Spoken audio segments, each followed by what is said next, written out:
Hi there. Bon dia, Yves Golair. Eimear Burke here. Welcome to another fireside chat. This is our 25th one, brought to you by the Order of Bards, Obates and Druids, where I will be in conversation with a member of the Order of Bards, Obates and Druids. So just before I introduce you to my guest, just type in your name and let me know where you're from. Hi, Jules from Wyoming.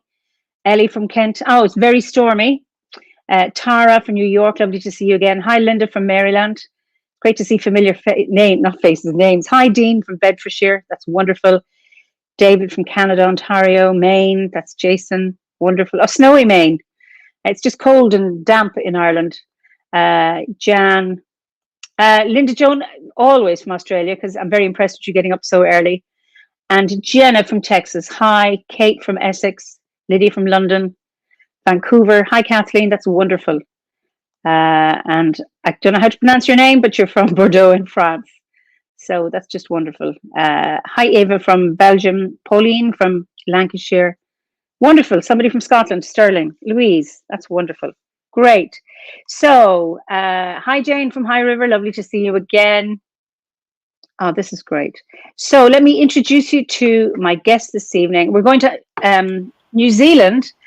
And there is an intermittent buzz. And I know when I was in conversation with Charlene from New Zealand a few weeks back, we had some kind of buzzing sound. I'm blaming New Zealand. I'm innocent. So at the moment, I think it's quiet. Pamela, you are so welcome. Thank you. It's lovely to be with you in my morning fireside and your evening fireside. Exactly. So there's Ellie Talbot is saying hello to you, Pamela. I remember the first time we met was in Caimaban, that magical retreat centre in Snowdonia in Wales, overlooking Lake Padarn in 2014 it was? Yes. Yep. When we were on retreat with Philip and Stephanie and Penny and Arthur. That was a wonderful time. It was absolutely. And in Snowdonia, and I remember, that we bathed in Merlin's pool. We did. Sans clothes. That's right. Skyclad. It was wonderful and so cold. I remember that. But it was a beautiful time and a special time because we were in nature, but we were in those wonderful little hobbit houses, and just such a coming together in such a special place. It was just beautiful. Yes. Yeah. It is, and Caimaban, owned by Eric. It's just, and Eric is a storyteller. He's a musician, and he created all these little houses from wattle and daub. There's a big roundhouse with no planning permission, and then he won an award for the best eco village, I think, in the UK. So it could never be touched. But just a magical place because it's on a hill, and these incredible houses that he built. So just wonderful. So you are in New Zealand. So tell me a little bit about your landscape, or where I am. Okay, and I have to say that Emma, you also know this landscape, having sat at the table at my big window and looked out over the sea and the land and whatever. But I have a smallish farm. Only call it a farm because it does have a little bit of stock on it, but it is 53 hectares, and mostly it's covered in native forest, about 2/3 of it, and that's what I fell in love with. That's where I found it 32 years ago. Wow. And it just sits up on a rise, or quite a big rise actually. We're above the tsunami level, and looks out over the sea, looks out over a magical island called Kapiti Island. And it's most of it's covered in native bush. There are walks through it, walks through the forest, and it's just a beautiful place to live. And it's within commuting distance of Wellington. It takes about, I don't know, 40 minutes to drive into Wellington. Even shorter on public transport. We have a great electric rail system where I live, which is a blessing. And it has and it also has pure spring water. So I have all my water is spring water, and quite a way away from any sort of power pylons or whatever. So it is a magical place, and a magical place to be a druid, and a magical place to have a druid grove where we assemble not only for the 8 festivals but for other things as well. And it is a magical place. It's a place I was also called to.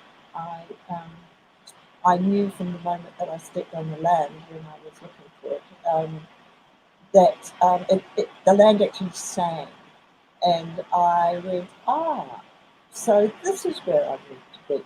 And it's well, for me, it's strongly spiritual.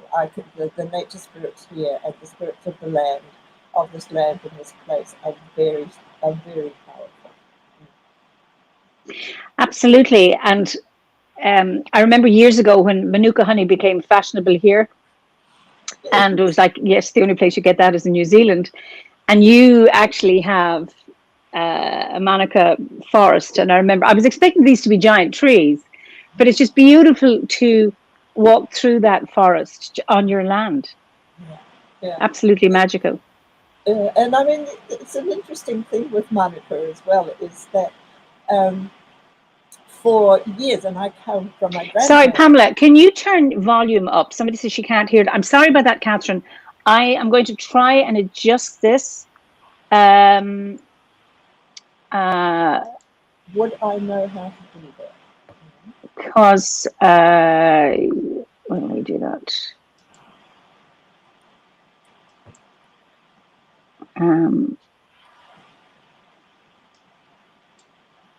Just very hard. Is that any better? I don't know. Is that can you speak now, Pamela? Okay, let me speak now. Is that better? Is that any better? Come a bit closer. Yeah, there is that buzz, and I don't know what it is. It was the same time when I was in touch with New Zealand, but not with other people. So I don't know what it is. No, I don't either. Catherine can hear me fine, but she can't hear you. Okay. Okay. Sorry about this. Let me just see. Okay. As far as I can tell. Okay, is that better, Catherine? Now you can speak. Speak, Pamela. Okay, now shall I? Is that better? Yeah. Okay, Jason can hear Pamela just fine. I think you can. Okay, that's you much, but I can hear you better. So I've taken you off my. You're now on my Mac. So Stephanie says it's difficult to make out what Pamela. It should be fine now. Thanks, Catherine. Okay, we're fine. Right, thank you. Sorry to interrupt you. So we were talking about Manuka. Oh, just about the spirit of the land. You know, I mean, you know, when we say, you know, we call in the spirit of the land, the spirit of this place, the spirit of this land, the spirit of this circle. Well, here it sort of almost knocks you over sometimes. You know, it is so powerful. And many years ago, a wonderful Maori elder came in to do a blessing when we set up the little cabins, little cottages that you stayed in, Eimear. And at the time, he placed this 4 peaceful spirit warriors, one at each boundary for protection.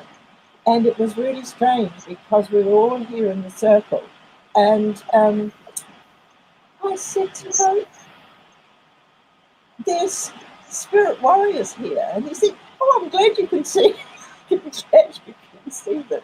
He said, I've placed one at each of the directions to just protect you. And so, you know, if anything nasty comes onto the land, they'll be chased off. You won't have to worry. I had forgotten that because I had a wonderful experience on my way back to that guest cottage one night. I remember you asking me about it. I've only just remembered that. That's right. So you met one of them.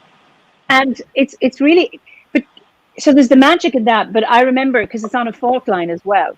Yes. And feeling while I'm lying on the bed, having this rumble. And then another point, I was in the car with you going into Wellington and I felt it. And I thought, oh, this is, I've only once felt that here in Ireland. 1984, I think. I felt a rumble. But generally, we're not on the fault line in Ireland up here. No, but it was just fascinating that it felt like it was right under my bed. Yes. Well, we are on the fault line, and we actually had quite a big one about just over a week ago. Yeah, quite a good shake. We're sort of reasonably blasé about it, but not silly. So we, you know, out in the barn, we have a big box with tents and sleeping bags, and you know, the Barbie and the gas bottles and all of those sorts of things. And my daughter, who lives downstairs, as you know, in her own apartment downstairs, she'll usually, if it's sort of reasonably strong, she'll come racing up and we'll get into the doorways and yeah. Wow. And just part of your magic is that you have transformed your house. It was a wool shed. It's still called a wool shed. It's called the wool shed, but it was a good old shearing shed.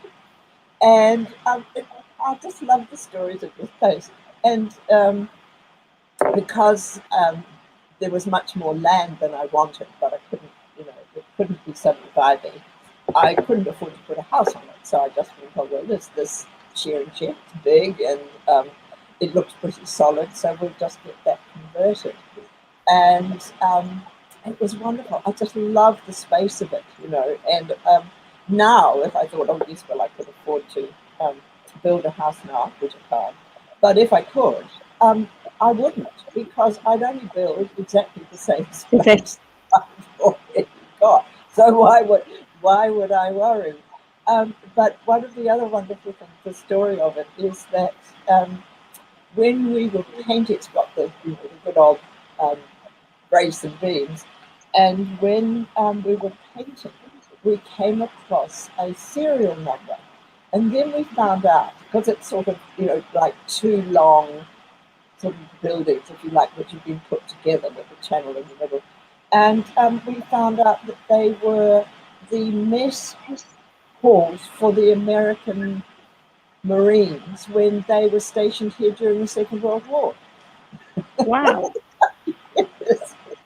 So they've been watered here. There was a big a place where they all were, and just a little bit further up the coast.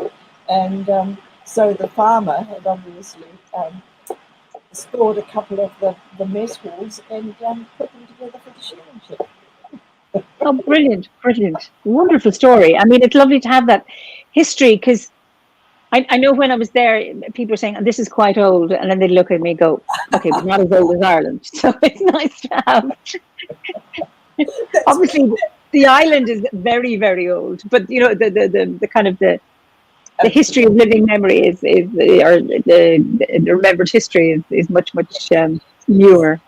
Yes. Well, you see, we have to cling on to these things because we don't have very old, and so we have to, hold on to the stories we've got.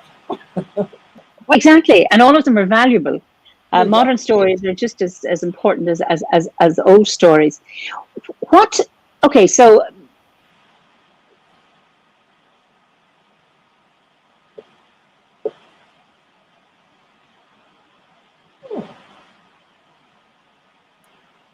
okay, you are now. okay. Yeah. Okay, are you back? You're now. I am. Yeah, I am. Yeah, Yes, we both yeah. went for a minute. I got you now. The buzzing stopped, and I thought, "Oh, great, it stopped," but it was everything stopped. So we're back again. Okay. Oh dear. Yes. So where So were we? okay, so what brought you to New Zealand? Were you born in New Zealand, or did? I was born in New Zealand. On one side of my family, actually, I'm quite rare. I'm a fifth generation New Zealander on my Scottish Ah, side. On my other side, I'm only second generation. I'm second generation. Second generation on my other side of the family. But yeah, yeah. My Scottish ancestors came. My great great parents came from Scotland as farmers, sheep farmers. So we've been sort of had okay. sheep in the family for a very long time. Yeah, So not me. fitting that you eventually moved into a wool shed. Brilliant. Yeah, that's what I thought. Yeah. I'm That's my. still, I'm still hearing, getting messages. Your sound is low. I'm just going to see if I can did. Okay, someone says Pamela did say the spirits are strong on her land. They might have a say or two over this internet connection. They may well too, Gabby. I Um, suspect I suspect that's true. They're just saying, why do you need the electronics? Just speak. exactly. So I have it as high as possible. So the speakers. So I don't know. Anyway, yeah. I'm sorry about this. Blame Pamela's warrior spirits. Though I would have imagined they'd have supported you in this conversation. But anyway, or the weather, anyway, we're Or innocent. Okay. yeah. So, what brought you to Druidry? Um, Actually, I met Philip Uh huh. in New Zealand at a workshop, and it was a really surprise meeting. A friend of mine said, "Oh, look, I've heard that this chap, this druid, is coming to is coming to New Zealand, and would you want to go up to Auckland and hear him?" And I went, "Druid? Oh, I don't know. But I had been with a guru for a very long time, and I got somewhat disenchanted. I hadn't got disenchanted with the guru or with the teachings. I got disenchanted with I suppose, the swamis and the people who surround those, particularly in the West. I've started to believe that it's a bit of a problem in that we it starts to become right wrong. So it's this and it has to be this and it's not that and you can't do this and whatever. That's not good for a wild child like me. That's Yeah, yeah, yeah. so. I said, all right, I've got nothing else to do, so we'll share the driving and we'll go up to Auckland. So we went up to Auckland, and it was, I think Philip was running a 4-day kind of workshop.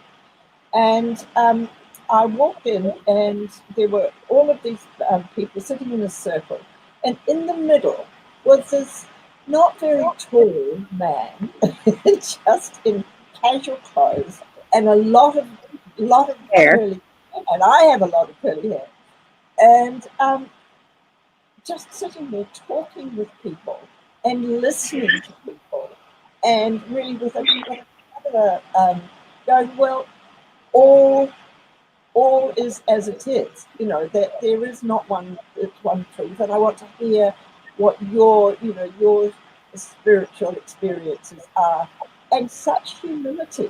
And I just went, I'm there. Yeah, yeah. This is a nature spirituality, and people are allowed to express how they relate to nature and how they relate to spirit, and all is fine. I went, well, why wouldn't I join? So I joined. And then Philip was coming down to Wellington to run a couple of workshops, and the women who I knew who were looking after him said, look, we're really worried about Philip. He's very, very tired, and we've got him booked into this motel, and we know that it's noisy. It's by, there's a lot of traffic. And I said, well, I've got this big space in Pukeroa Bay, so why don't you all come down and stay here? And so that was kind of how I really got to know a lot more about Druidry, and they stayed here for 2 or 3 or 4 days. And Philip walked out on the land, and this was before the warrior spirits were here, but he had some sort of really strong mystical experience on the land. So he went back to the UK, and then I got a call from him to say, Stephanie and myself and the girls are coming to New Zealand. We're all exhausted. We're taking the year off. We're taking a year sabbatical. And so do you know anywhere that you could rent? And because he was keen to be around Pukeroa Bay. And I said, well, funnily enough, I'm about to go off and teach television production at the broadcasting school down in the South Island. So the woolshed is yours. Why don't you come and stay in the woolshed? And that was how, a very long friendship with Philip and Stephanie and the girls started out. And then, of course, I met Philip's 2 sons and Matthew, and then Matthew came to live here. And so it's sort of family, sort of. Yeah. It's wonderful. Yeah. But Druidry is at its centre. It's interesting how we both. I met Philip through Druidry. You met Druidry through Philip, but but I remember when we went to the Shaboda, before it became O, gathering that your grove, the Grove of the Summer Stars, hosted in 2019, and I was blown away by the welcome we got, the porphyry, how you as Druids, and of course with the help of Moira and Joanna, who Tupacia but married, and their sisters into Maori families and all of that tradition.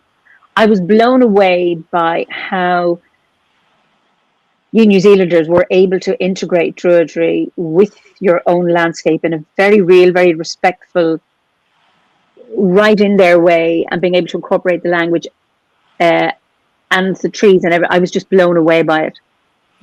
Yeah. Is there anything you'd like to say about that?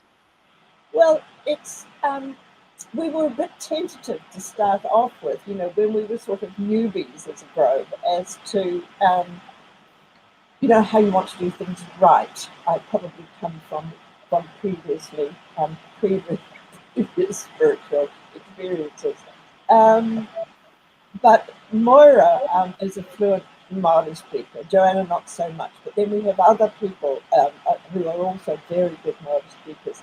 And it just didn't seem right when we were calling in the spirit of the land, the spirit of this place, that we wouldn't acknowledge that we are a diverse community, and not just Māori and European.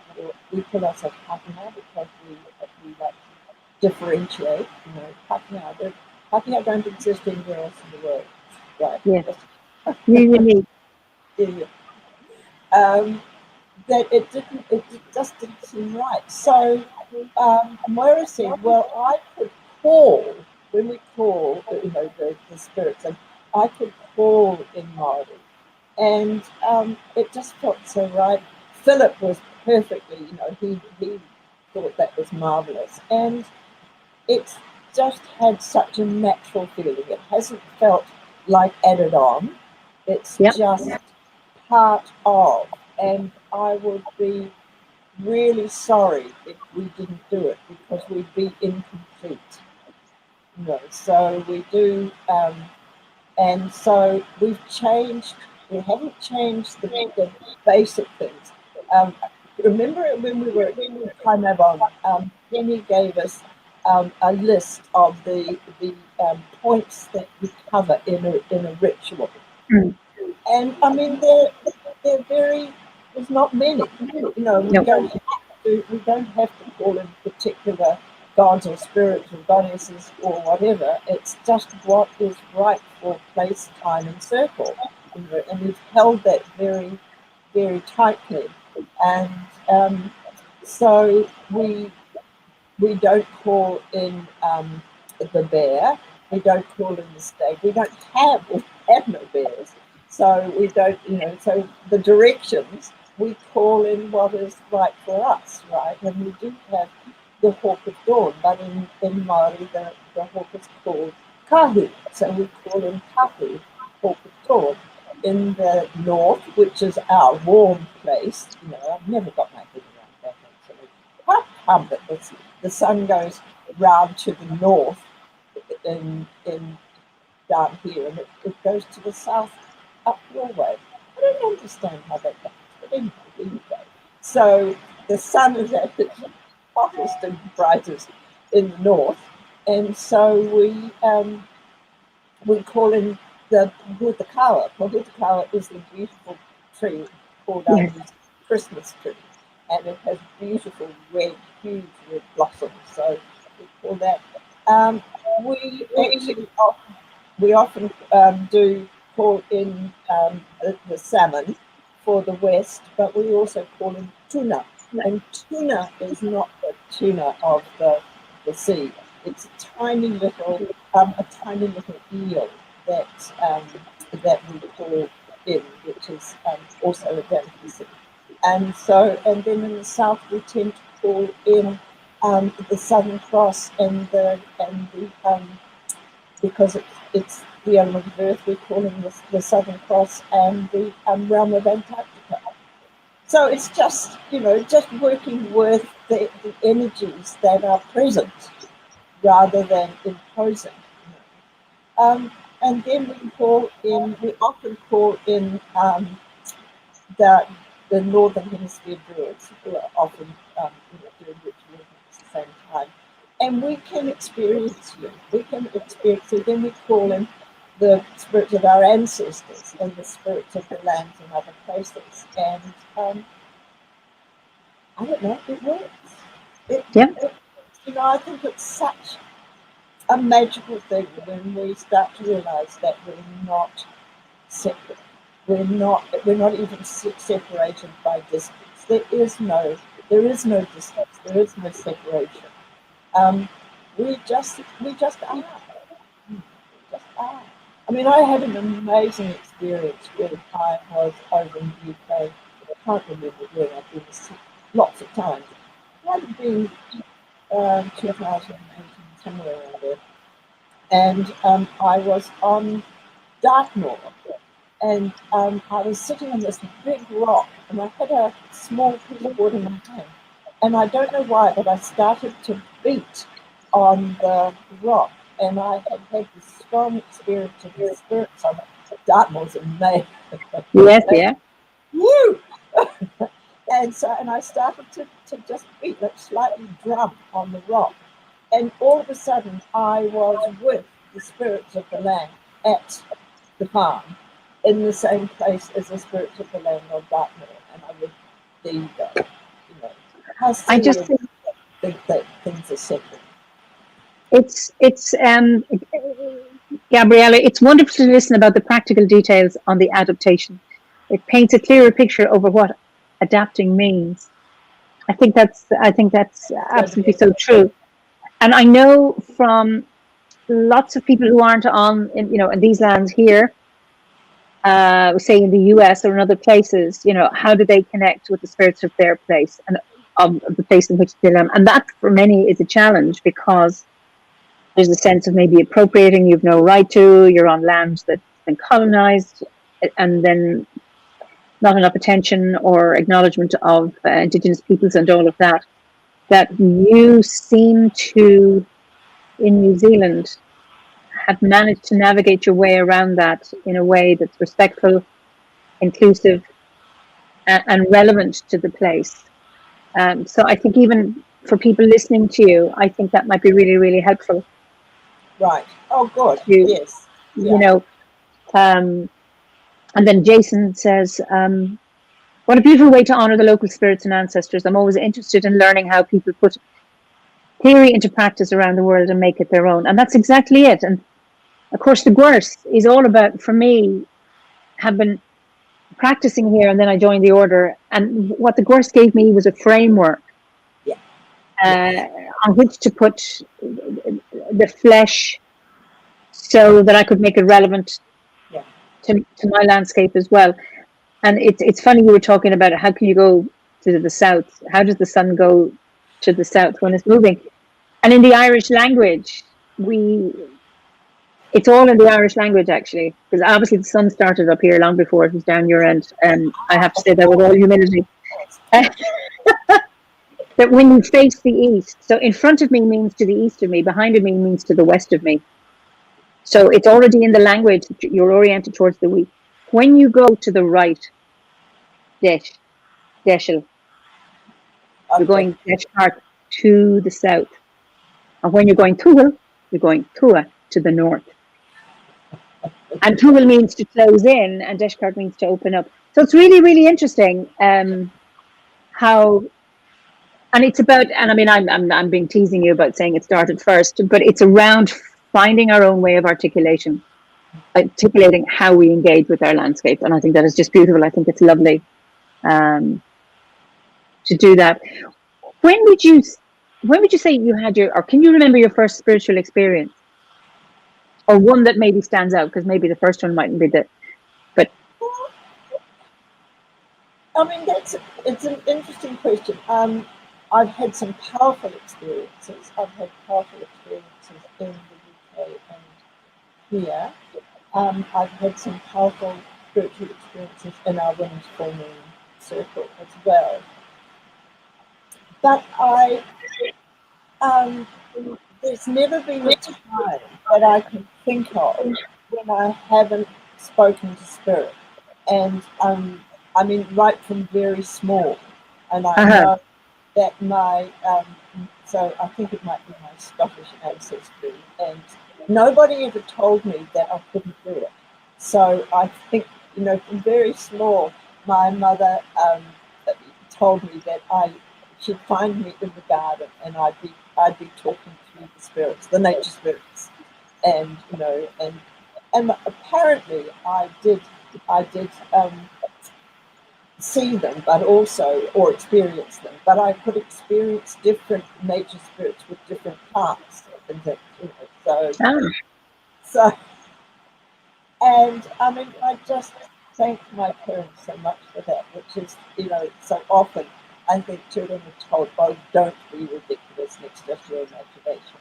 And they just went, well, there you go, you're just like your grandmother. Ah, sweet, lovely. Yeah. I never met my Scottish grandmother, or great-grandmother, because she died long before I was born. But apparently she was extremely fey. So everybody in the family just kind of had to live with that, It's such an affirmation of you and your experience as a child, and how important it is to affirm the experiences of children. Yes. Yes. Because it's a precious thing. For those who have lost it, some have never regained it, or because they haven't had an opportunity in their adult life to engage in a conversation about this, so that it could, trigger a memory. That an important connection in many ways is lost. So you were fortunate that they affirmed you in. So how do you? Okay, is Druidry something you do or something you are? Something I am. More and more so because I've been a Druid since 1999. So for 22 years. Excuse me, I do have to blow my nose from time to time. That's okay. At the start of autumn, I have a cold.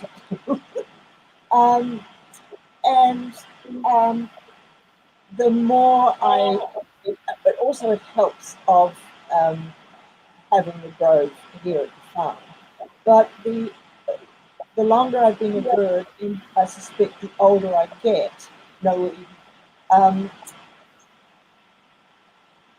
I am Druid. I am a Druid. I am, and Druidry doesn't, I don't turn it on and off. You know, I mean, I was raised a Presbyterian girl. And for me, for a long time, religion and spirituality meant whether you turned it on and off and you did that. But Druidry hasn't been like that for me, because I guess because it fits so well with my own spiritual experiences. But I would say that Druidry is something I am, not something I do. Yeah, yeah, very, very definitely. We have an expression in Irish. You could say is Misha Dri, I am a Druid, or Dri atá anam, the Druid is in me. Yeah. And I think that's a really important thing, that it's, and I'm, you know, I am, it's because it's in me. And that's not a grandiose thing, but it's the being of it. Yeah. Yes, it's like a coming home, really. So it's not even a possibility that you would set it, that I would set it aside. I mean, that doesn't make sense, you know. I mean, like I wouldn't cut off my arm or anything, you know. So I wouldn't cut off my arm. Could you repeat that? Because I lost you there. Yes, I'm just saying that. I mean, it's not something that I can, you know, that I could set aside. I mean, it is something that's so inherent in me. I mean, it's just the same as like I wouldn't cut off my arm, or I wouldn't, you know. Yes. I mean, it's the same thing, and that informs a whole lot of things. I mean, you know, I run a women's full moon circle here, and again, you know, it's wonderful, fully charged. Now, it's not a strictly a Druid ritual or a Druid circle, though it has a number of Druid women who attend.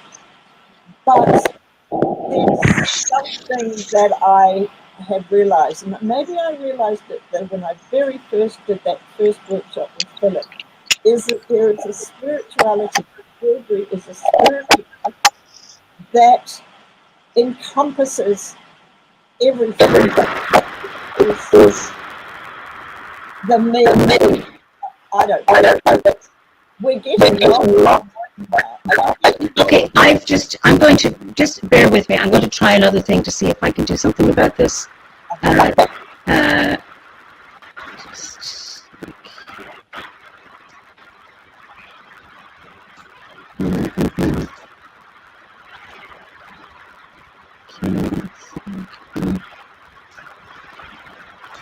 Hello? Can you speak, Pamela? Yes, I can speak. Is that better? I think it's a little better. Speak again. Okay. It sounds I don't know. Or muffled. Yeah, it's just very. I actually took off my headset, and I think that's when you noticed. Can you hear me now? Yes, I can hear you. Okay, let me try this. Okay. Can you hear me now? Is that any better? But there's still Okay, so now we're making. Okay, Ellie, can you hear me now? Oh, this is terrible. We may have to. I don't know if we can continue with this because it's really difficult. Hardly understand because there's a lot of now? Static and stuff. Yes, I can hear you now. You can hear me now. Okay, so I'm back onto these AirPods. You still sound gravelly toned, but you're, you know. Okay, the sound is worse for both of us now. Listen, for some people are finding it okay. For both, I can hear we may have, perhaps cutting the video and leaving just the sound might have, but let's try that. Okay. Okay, you speak now. Can you speak? No, it doesn't work. No, it doesn't work once I cut you off. And I sound terrible too. I think we're going to have to, and I think what we're going to have to do is we're going to reschedule this. Okay. This is all crazy. I don't know why it's gone wrong. No. It's so disappointing. I just don't know why it is. No.